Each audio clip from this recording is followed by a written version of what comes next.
People think I'm the organization guy. I'm actually more of a disorganization guy than an organization guy, because everybody is somewhat organized right now to try to keep control. That's why they've got it all in their head. So when we show up to coach people, we create an automatic psychological disorientation and disorganization, because we're going to get you to unload all of that and stare at it, and everybody freaks out. Look at all this stuff.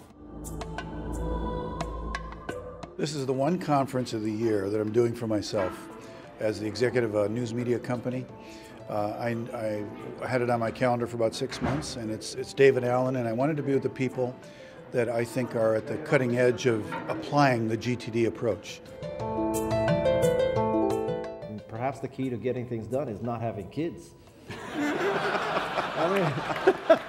Well, you know, the ability to be able to park things and turn and spend time with your kids, or your dog, or your health, or your meditative practices, or your spiritual values.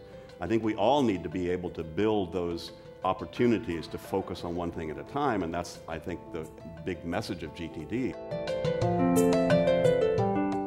I work as a writer for the Atlantic Monthly magazine, which means that my life is in principle purely chaotic, that every day I have to figure out practically from zero what I'm going to do, what's the most important thing to do, how to work on the book that's due 2 years from now, and the magazine article that's due a month from now, and still do all the chores I have to do that day. And I found that all of the habits of mind, a lot of the little kind of practical recommendations of GTD have made a big difference in allowing me, with some degree of sanity, to carry out my otherwise insane life. In my work, what I'm constantly trying to do is scan for weird peripheral events, figure out which ones come to center, which ones I can leave off to the side. And by the way, not surprisingly, this is where GTD has been an absolutely invaluable tool. Yeah, GTD has been far and away the most important thing I've learned in my adult life, because it's the tool that allows me to manage everything else that I learn, all the other input that comes in.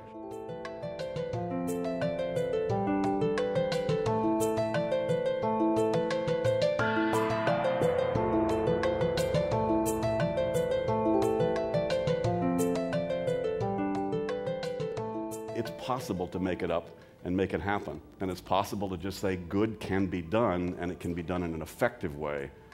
And we don't have to have this polarity between results orientation and being.